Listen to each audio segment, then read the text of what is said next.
और पहली पहली बार अखबारों में छपा। जमशेदपुर के एक लड़के ने, शायद इनका दुकान होगा, जो भी होगा, उसने माधुरी दीक्षित का फोटो वोटो लगा के शायद जन्मदिन मनाए थे, और वो झारखंड के अखबारों में आया था। मेरे अंतरात्मा में उस दिन एक पैदा हुआ कि इस लड़के से जाकर मिलना चाहिए। और उसके बाद ये भी मैं देखा था कि 1-2 साल के बाद शायद ये प्रयास किया, और फिर माधुरी दीक्षित से मिलने गया।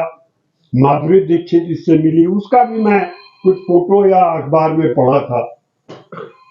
और पप्पू सरदार जी का जो कारनामा है दोस्तों, वो काबिले तारीफ।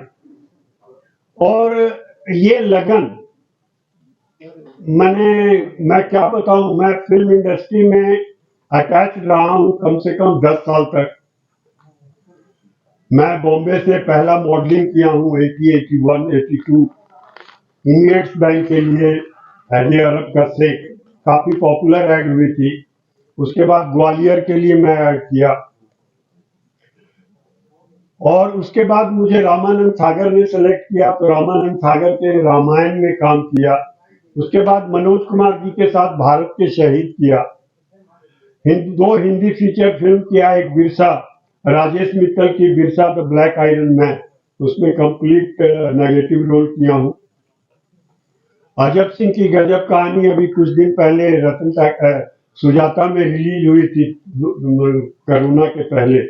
उस फिल्म में मैं गोविंद नामदेव का दोस्त था, उनके साथ फिल्म में काम किया। कहानी किस्मत की दूरदर्शन पे 26 एपिसोड रिलीज हुई थी। उस सीरियल में मैं आईजी पुलिस का स्टार्ट टू एंड काम किया हूँ। 3-4 नागपुरी फिल्म किया हूँ। खेवैया मेरी बहुत मेजर फिल्म थी, जिसमें मैं full negative role Nagpuri film में किया हूँ।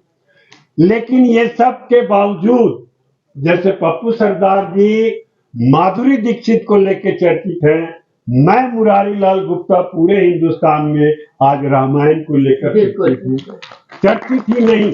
अभी मैं अपने बेटे के पास गुजरात में था, गांधीनगर में।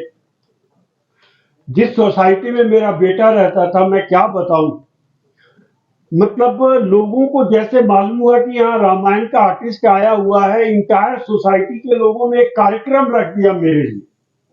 और इतना प्यार अभी भी उबलता है। ये लॉकडाउन को जाता है, लॉकडाउन में अगर दोबारा रामायण ना चली होती तो शायद मुझे रुक रुक के सबको बताना पड़ता, लेकिन अभी बताने की जरूरत नहीं होती है।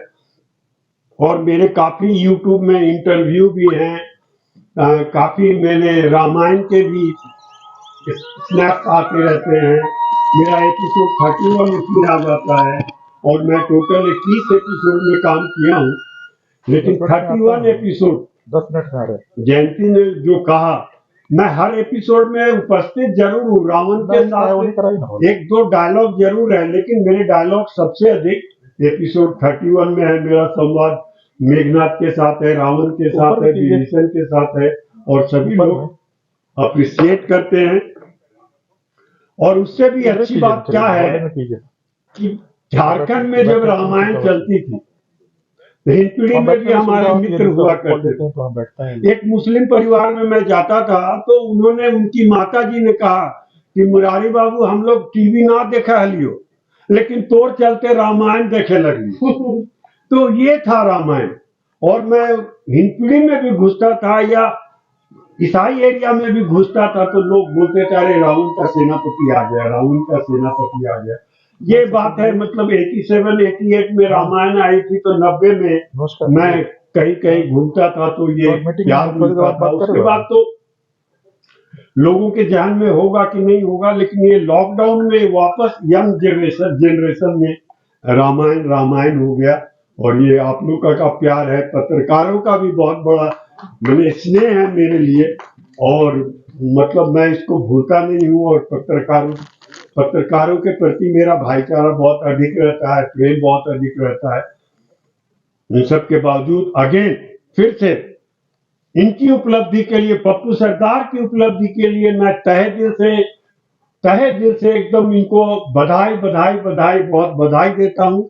और ब्रजेश जी का शुक्रगुजार हूं कि उन्होंने मुझे यहाँ पे बैठने का, बोलने का और करने का मौका दिया है। So nice of you, thank you, God bless you all. No, it's not. Dialogue सुन के चल जाइए प्लीज, अच्छा लगेगा कि नहीं लगेगा, लेकिन इसमें मत उठिए प्लीज। दोस्तों,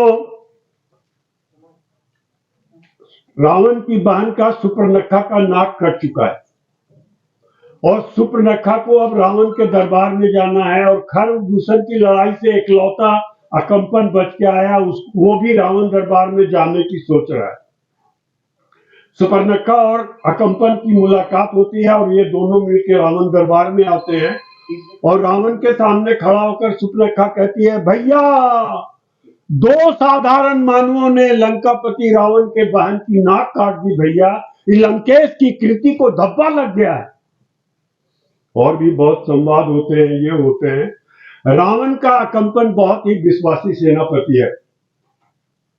रावण बोलता है, सेनापति अकंपन, बताओ वो कौन दो मानव है जिसने मेरी बहन का नाक काटा है?